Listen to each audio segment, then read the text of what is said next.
Kolkata gang rape కేసులో arrest అయిన ముగ్గురు నిందితులకు కోర్టు జూలై 1 వరకు పోలీస్ కస్టడీ విధించింది. దీంతో ముగ్గురు నిందితులు మనోజిత్ మిశ్రా, జైబ్ అహ్మద్, ప్రమిత్ ముఖర్జీలను పోలీసులు విచారించనున్నారు. కాగా లా స్టూడెంట్ గ్యాంగ్ రేప్ ఘటనతో కోల్కతా అట్టుడికిపోతోంది. ఈ ఘటనలో పలు సంచలన విషయాలు వెలుగులోకి వస్తున్నాయి.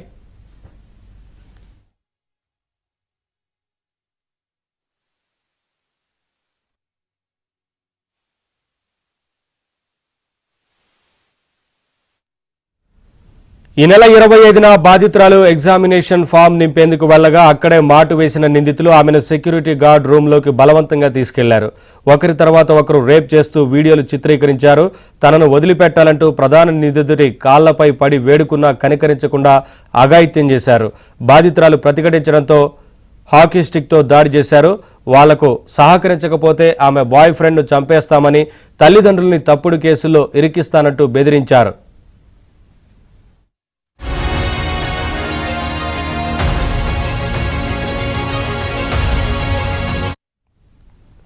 ఈ ఘటనపై మమతా బెనర్జీ ప్రభుత్వంపై తీవ్ర ఆగ్రహావేశాలు వ్యక్తమవుతున్నాయి. గతేడాది ఆగస్టు 9న ఆర్జికర్ ఆసుపత్రిలో జూనియర్ వైద్యురాలపై అత్యాచారం ఘటనను మరవక ముందే సౌత్ కోల్కతా లా కాలేజీలో 24 ఏళ్ల విద్యార్థినిపై గ్యాంగ్ రేప్ జరగడం ప్రకంపనలు సృష్టిస్తోంది.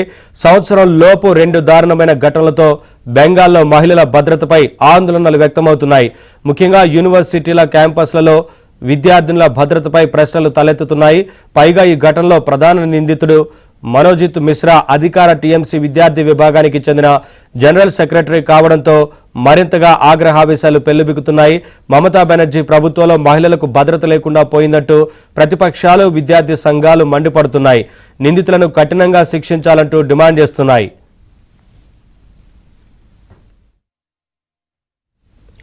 ప్రధాన నిందితుడు టీఎంసీ పార్టీ సభ్యుడు కావడంతో ఈ ఘటన రాజకీయ రంగు పులుముకుంది. బెంగాల్లో మహిళలకు భద్రత లేదంటూ మమతా బెనర్జీ పాలనపై బీజేపీ నేతలు మండిపడుతున్నారు. రాష్ట్రంలో రోజురోజుకి దారుణాలు పెరిగిపోతున్నాయని విరుచుకుపడ్డారు. బాధితురాలికి, ఆమె కుటుంబ సభ్యులకు అండగా ఉంటామని, నిందితులందరికీ శిక్ష పడే వరకు పోరాడతామని భరోసా ఇచ్చారు. మరోవైపు ఘటనపై విద్యార్థి సంఘాలు తీవ్ర ఆగ్రహం వ్యక్తం చేస్తున్నాయి. నిరసనలు, ఆందోళనలతో హోరెత్తిస్తున్నాయి. विरोध दिखा रहे हैं, उसी के साथ मांग कर रहे हैं कि इस घटना के संग जितने दोषी जुड़े हुए हैं उन लोगों को, अभी भी पता चला है कि 3 लोगों को गिरफ्तार किया गया है और भी इसका तदंत किया जाए, देखा जाए इसमें और कौन कौन जुड़े हुए हैं, उनको गिरफ्तार करके कड़ी से कड़ी सजा की हम लोग मांग कर रहे हैं। उसी के साथ पूरे देश भर में या राज्य भर में जिस तरीके से महिलाओं के ऊपर इस तरीके के घटना की संख्या बढ़ते जा रही है, दूसरे ओर जो हम लोगों के राज्य व केंद्र सरकार है महिला के सुरक्षा के लिए जो काम उन लोगों को करना चाहिए वो नहीं कर रही है, वरन वो कर रहे हैं कि बहुत सारा मतलब जो शराब की दुकान खोले जा रहे हैं, नशीले पदार्थ का प्रसार घटाया जा रहा है, जिसके वजह से इस तरीके की घटना बढ़ती जा रही है।